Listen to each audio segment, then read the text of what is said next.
plotting against me. Fucking with our business. Tariq, you'll have to take out Carter.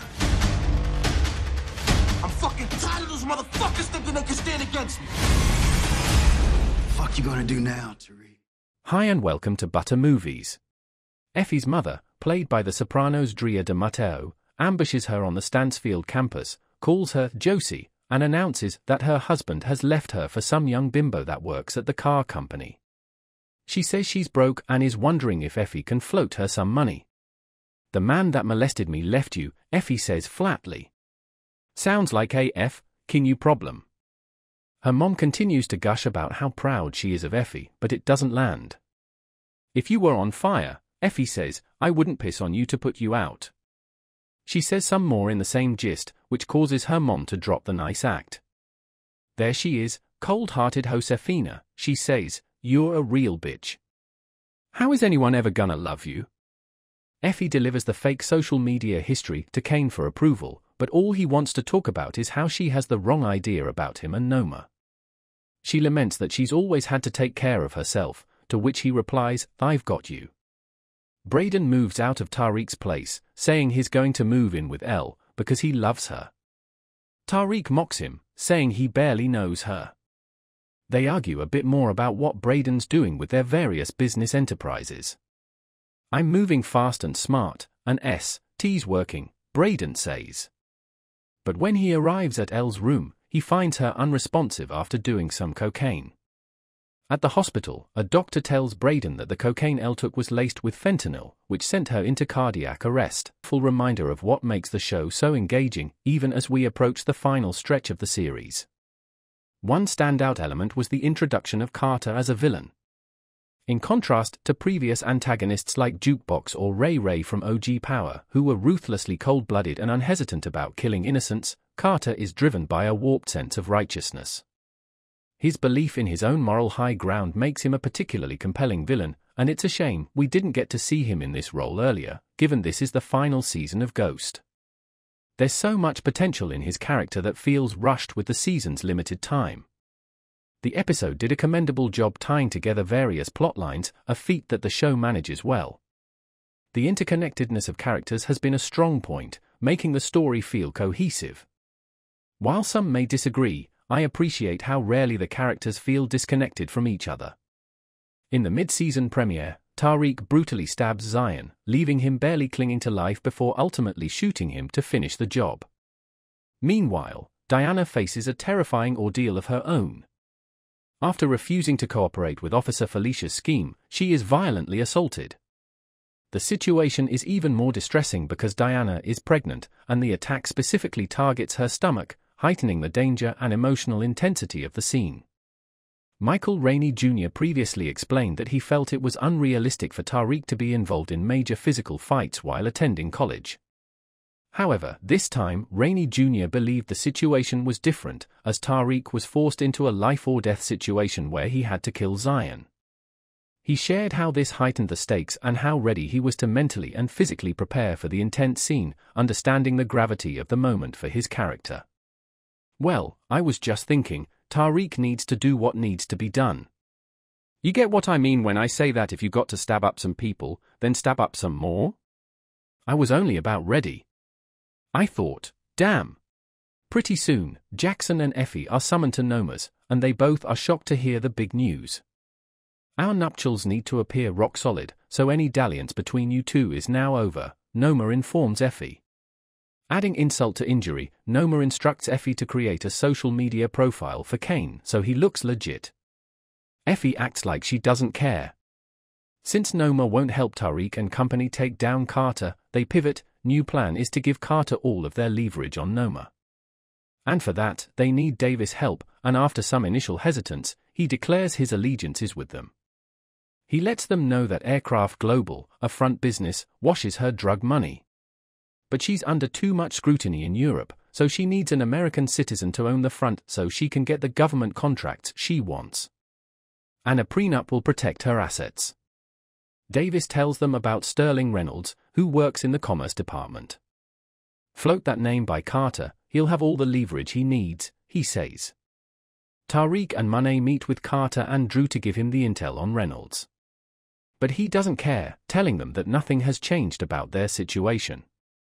On the way out, Monet makes sure to remind Dru that her blood runs through his veins. You are a Tejada, no matter what.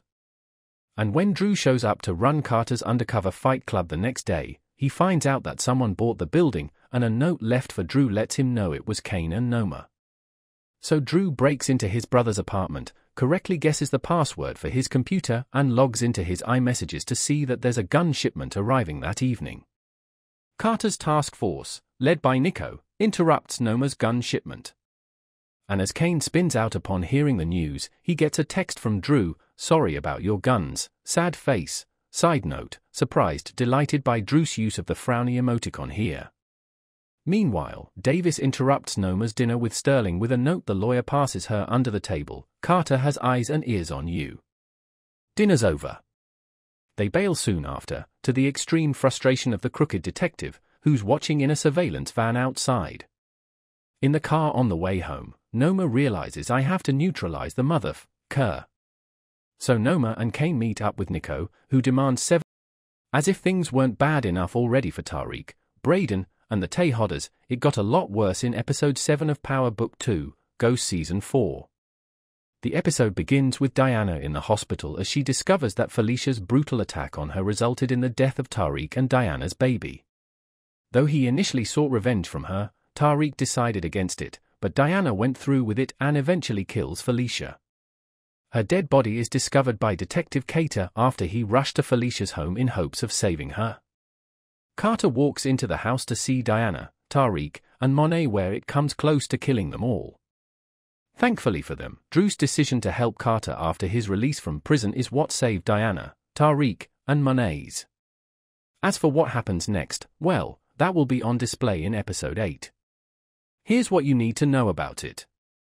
Tariq and Monet try to leverage a way to get out from under Carter by making a play to Noma. Positioned on opposite sides, Cane and Dru compete for the streets. An incident with Braden's relationship with Il sends him off the deep end as he goes from puppy to pitbull. On this week's Power Book 2, Ghost, we learn that Cane and Noma are getting married. What is that registry going to look like?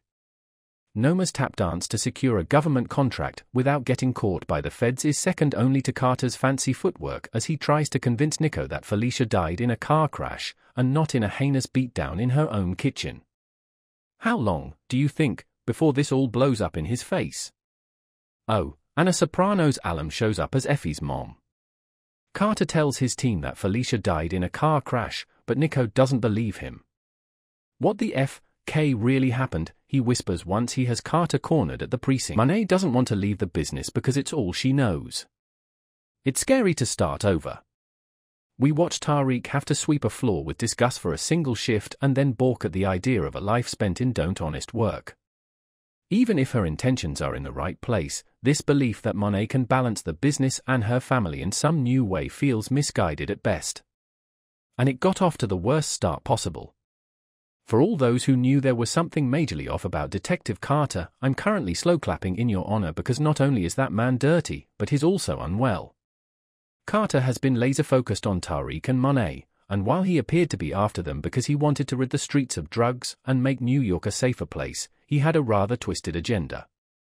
Monet and Dru had no choice but to agree, but Carter's cockiness was next level for a man who had just laid all his cards out on the table in front of a woman who would now make it her sole mission to bring him down. Of all the ways I saw this Carter storyline going, this was not. Monet and Dru's gang, excluding Ice, who was slain by Carter, have to give him 35% of their earnings and promise not to kill any people in order to avoid being arrested and facing possible jail time or even death.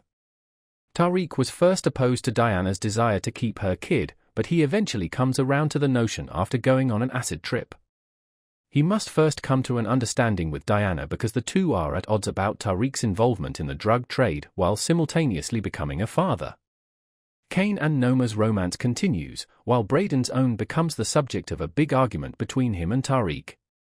Tariq learns two things when he finds Braden and tells him what happened. 1. He's using cocaine backstage, and 2. L is well informed about their company. Tariq is not pleased with either outcome. There, he gets into a disagreement with Braden, who says that Tariq's problems always outweigh any negative things that may be happening in his own life. But when Elle confesses that she put some acid in Tariq's water bottle earlier that night, all of Braden's animosity toward his friend is forgotten. Monet calls a family meeting, saying they need a reset, even though Cane is unwilling to get past the fact that Dru and Diana tried to have her killed. If I can forgive them, Cane, you can too, Mama Tejada points out. He can't, and he leaves, but not before telling Diana that having her baby will be the worst decision she has ever made. Monet wants them to cut all the outsiders out and focus on their family, but Dru wants nothing to do with the Tejadas, and he leaves, too. When it's just the Tejada women left, Monet promises that she'll leave Diana to make her own decision about the future of her pregnancy, then outright says that the baby might be a chance for a fresh start to do family the right way. After Monet apologizes to Dru, he agrees to help her get some product to restart the business, which she promises will support the family, and not the other way around. So he recruits some soldiers and forms a plan to steal some of Noma's product to prime the pump. And truly is in what they're doing. Everything Monet is doing feels too late. The damage has been done, and she's dealing with adults with their own lives and ambitions. They no longer feel the pressure and need to conform to their mother's wishes. Cane's got his own thing going on. Diana's been saying she's out and being with child, there's less insistence she put herself in danger. And Dru, well, he's always had one foot out the door, and he's ready to move the hell on now. Props to Dru for being the one person to hold Monet accountable. He's said what he's felt, and he's made her work for his forgiveness, which was something he didn't have to extend to her in the splitting ultrasound photos. Not to mention Tariq lying to her face about Salim. It was shocking to hear Tariq come out and tell Diana his plans to be the big dog in town, as if that was supposed to impress her or excite her after all the loss she'd recently incurred and the danger she'd been in. These two trying to navigate their relationship with zero trust or affection and then successfully co-parent in the future seems like something that will never happen. It makes you wonder whether Tariq will rethink his plans for total bloodshed. Hint, the answer is no. Diana was not the only Tejada with a choice to make. Monet decided that she was finally ready to step up, put on her world's best mom hat, and reunite a family that had been fractured beyond repair. Power shows can be so comical in the way they have people ready to fight to the death and then turn around soon after that and have them talking about the depth of familial bonds and the need for everyone to put aside attempted murder and come together for the greater good. Much like Tariq, she had a decision to make about her next move, and just like Tariq, she chose the business, though she sprinkled in some talk about the business being second to family that I don't believe for a second. Monet doesn't want to leave the business because it's all she knows. It's scary to start over. We watch Tariq have to sweep a floor with disgust for a single shift and then balk at the idea of a life spent in honest work. Even if her intentions are in the right place, this belief that Monet can balance the business and her family in some new way feels misguided at best. And it got off to the worst start possible. For all those who knew there was something majorly off about Detective Carter, I'm currently slow-clapping in your honor because not only is that man dirty, but he's also unwell. Carter has been laser-focused on Tariq and Monet, and while he appeared to be after them because he wanted to rid the streets of drugs and make New York a safer place, he had a rather still part of the show and universe at large, but it's oddly perfect to keep her hidden mostly, only bringing her out when the story really calls for it. With only a handful of episodes left, it's a nice reminder that everything Tariq's working for is to get back to his mother and sister so he can be there for them and protect them.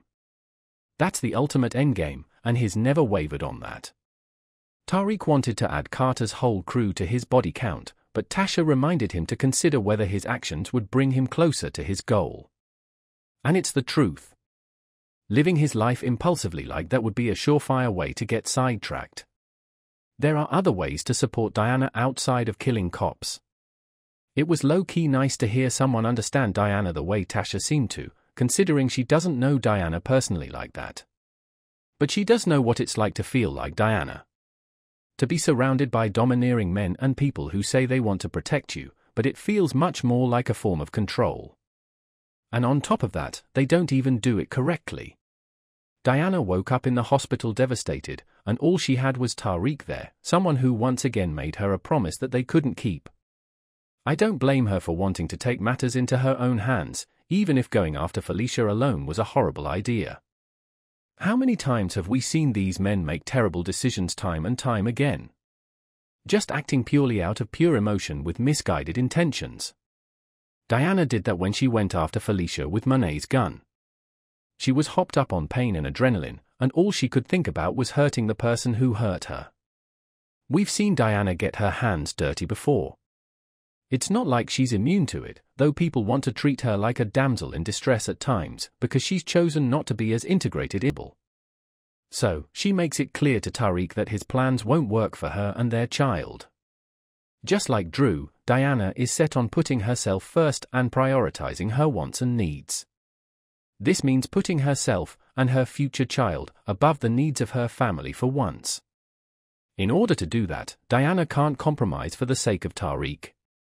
If Tariq can't make the necessary sacrifices in order to create a safe life for their child, then there's no point in Diana trying to make things work. We saw how things ended with Ghost as well as with Lorenzo and Dante Emeka. Diana doesn't have to be the next to experience it. The moment we knew would come finally arrived for Tariq in Power Book 2, Ghost Season 4, Episode 5 titled Ego Death. Actually, it was two moments. The first is Noma finally caught onto Tariq and Braden's underground drug operation through college parties. She discovered it after finding a bag of coke in her daughter Anya's bag after the same bag of coke was brought to her and said to have come from Stansfield. Noma walks into the next college party with Cane to see the operation live in action, and though their plan is to kill Tariq, they're forced to put a stop to it after Tariq uses Anya as a distraction. The second moment is Tariq finally accepting that he is no different from his father.